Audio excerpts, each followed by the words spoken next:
Hi friends, ఈ వీడియోలో మనం సగ్గుబియ్యం సేమియా ఎలా పాయసం ప్రిపేర్ చేయాలి ఈ వీడియోలో చూద్దామండి. ముందుగా ఇలా ఒక కప్పు సగ్గుబియ్యం తీసుకొని ఇలా కడుక్కొని సైడ్కి పెట్టుకోవాలండి సగ్గుబియ్యాన్ని. నెక్స్ట్ ఒక ప్యాన్ తీసుకొని అందులోని ఒక 2 స్పూన్స్ నెయ్యి వేసి ఇలా డ్రై ఫ్రూట్స్ అన్నీ ఫ్రై చేసి పక్కకు తీసుకోవాలండి. అదే ప్యాన్లో ఇంకో స్పూన్ వరకు నెయ్యి వేసుకొని ఇప్పుడైతే సగ్గుబియ్యం తీసుకున్న కప్పుతోనే 2 కప్స్ వరకు ఇలా సేమియా తీసుకోవాలి. ఇప్పుడు సేమియా కూడా బాగా ఫ్రై చేసుకునేకి ఇలా సైడ్కి పెట్టుకోవాలి.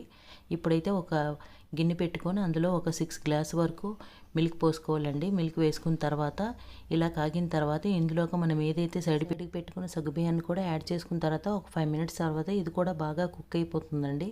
కుక్ అయిన తర్వాత ఇప్పుడు నెక్స్ట్ సేమియాని కూడా యాడ్ చేసుకోవాలి. సేమియా కూడా ఒక 10 మినిట్స్ ఇలా కుక్ అయిన తర్వాత అదే కప్పుతో కప్పున్నర వరకు ఇలా షుగర్ యాడ్ చేసుకోవాలి.